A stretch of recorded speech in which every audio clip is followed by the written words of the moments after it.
Oh, good, the phone. It's a holiday weekend and it's boring. Seems hardly anyone is in town. Eagle Eye Detective Agency, Jennifer here. Hello. We are people from another world. We would like to hire some detectives to prove to your world that we are real and come in peace to help you. Excuse me? Could you repeat that, please? Hello. We are people from another world. We would like to hire some detectives to prove to your world that we are real and come in peace to help you. Yeah, okay, I got it. If you are people from another world, how did you get our phone number? There is a thing of papers. It is called directory, we believe. Thing of papers? Directory? Oh, you mean the phone book. That's right, we are the only detective agency in Richview. Book. We do not understand all your words. We know words only by the thing you call radio. Sorry. We ask you detectives to come meet us so you can prove that we are real and come in peace to help you. Come meet you? Sure, I guess. Where are you?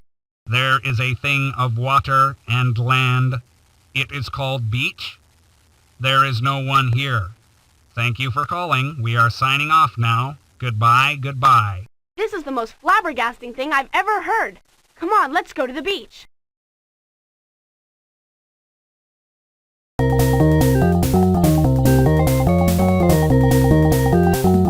I can't believe it!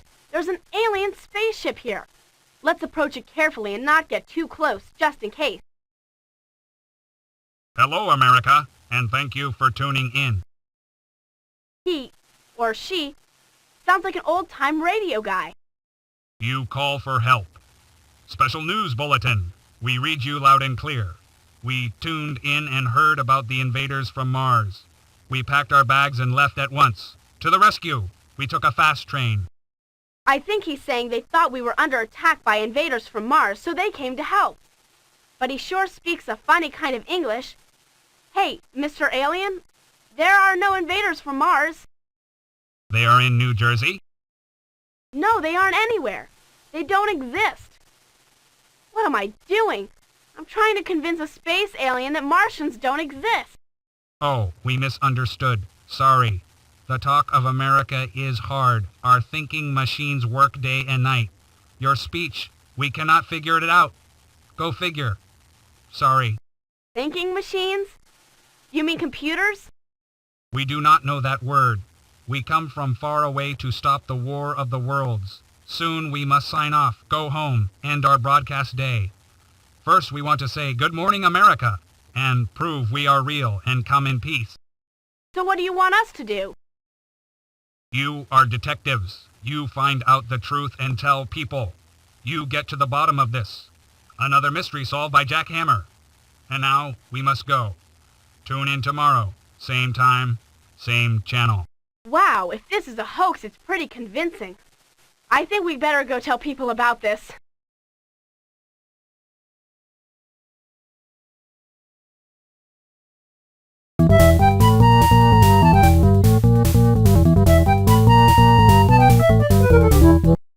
I kind of doubt that Richview has a history of meeting aliens. Let's just ask Mrs. Arnold about radio in the 1930s, and not mention the alien, okay? There once was a radio station in Richview, but it moved to Mount Vernon in the 1950s. I didn't have much information about it, but just the other day, the university in Mount Vernon sent us some boxes of historical material. Look through them if you want. Hey, these tapes are old radio programs of WRCH, the Richview station. One's labeled Jack Hammer Detective. I remember hearing that it was a little-known radio drama aired in Richview in the 1930s. Didn't the alien mention Jack Hammer when he was talking to us? He said something like, another mystery solved by Jack Hammer. That's how the alien learned to hire a detective to get the truth. Did you find something of interest? Here's a tape player, so you can listen to those tapes. My, those boxes are dusty. You are the first people in Richview to have seen that material for a long, long time.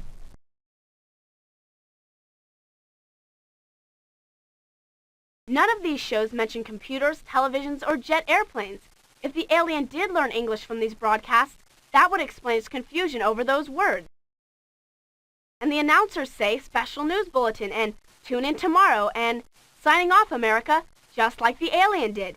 Isn't that strange?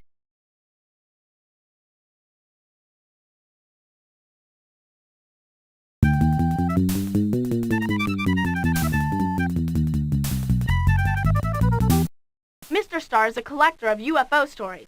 He might have some information we can use. Let's tell him all about the alien.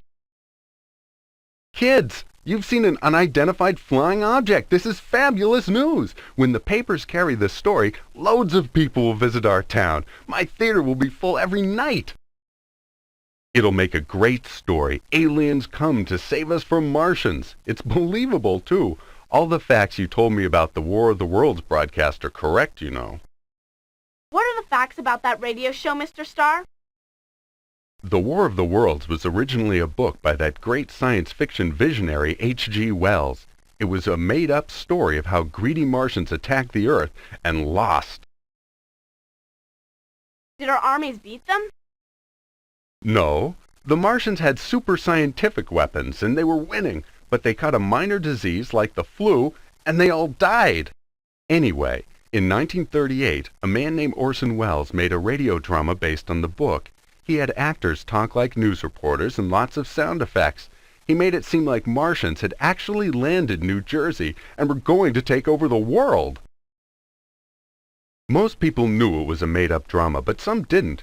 They called the police and barricaded their homes. My dad was 10 years old at the time, and he and his dad got ready to fight the Martians here in Richview.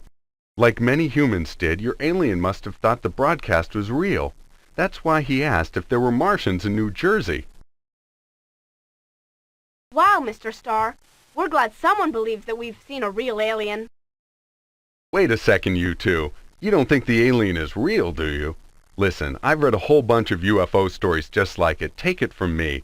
There are no aliens from space. Men have been on this planet for thousands of years, and all that time, has there ever been any solid proof that aliens have visited us? No. Plenty of people say they've seen them or something mysterious, but there is no proof.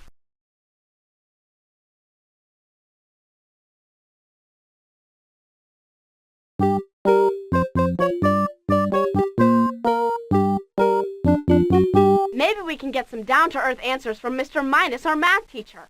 Let's tell him about the alien we saw. Sorry, kids, I just can't believe your story, and that's that. See, space is so big that aliens would have a heck of a time even finding us among all the stars. The odds of aliens coming must be at least 1,000,000 to 1.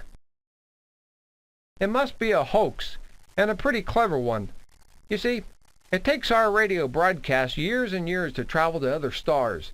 If there are people listening on other planets, they would hear our radio shows long after we broadcast them.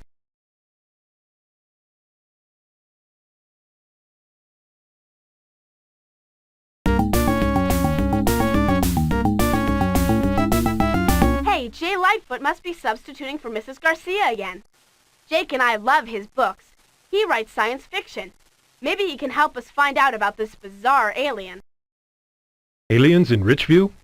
Tell me about it. He called us up because we're the only detectives in the Richview phone book, so we went to see him at the beach. He told us he heard the broadcast of the War of the Worlds. He thought the Martian attack in the show was real, so he came to help. Uh-huh. Help who? Us or the Martians?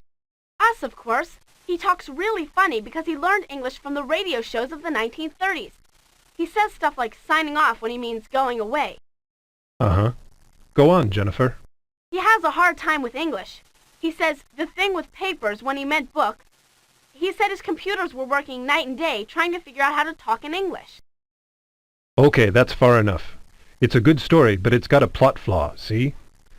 Computer is a common word today, but back in the 1930s it was pretty much unheard of.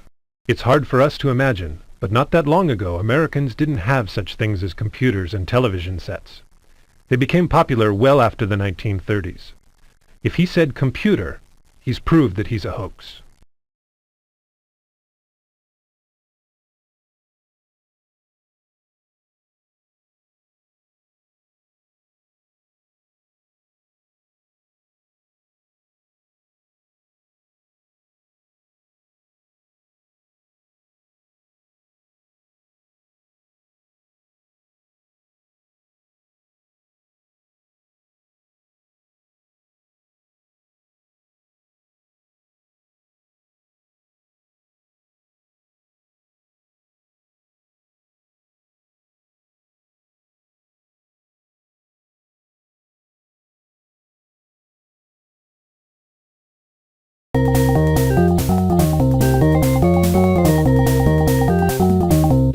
Kanara, the astronomy professor from the university.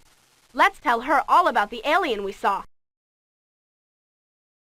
Jake called me and told me about the phone call. Most unusual. I went over to Buccaneer Beach, but I didn't see anything. That doesn't mean that the alien doesn't exist. It may be hiding from people other than you.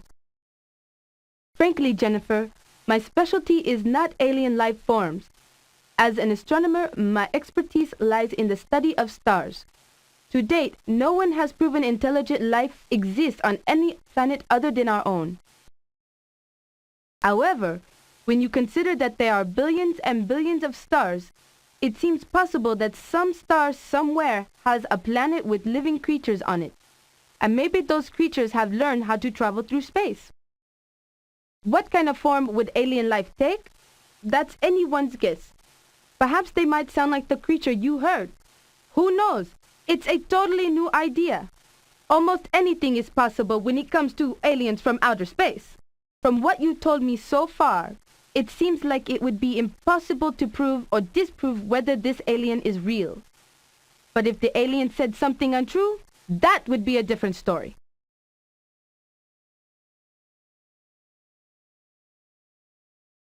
If you think someone has shown the alien to be a hoax, select 3 clues that prove it.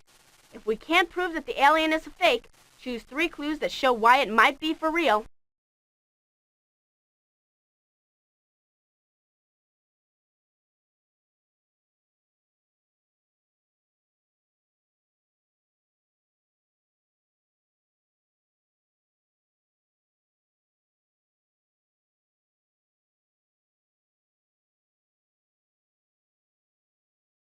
Those are the clues we needed. Now, if you think someone proved the alien is a hoax, select that person. If we can't prove that the alien is a fake, choose the alien. You're right. We can't prove that the alien is real. Actually, kids, I have a confession to make. The alien is a hoax, an elaborate one staged by my university. They are testing how people react to new ideas. We asked Mr. and Mrs. Eagle if you could participate. They thought you'd be thrilled. You're right.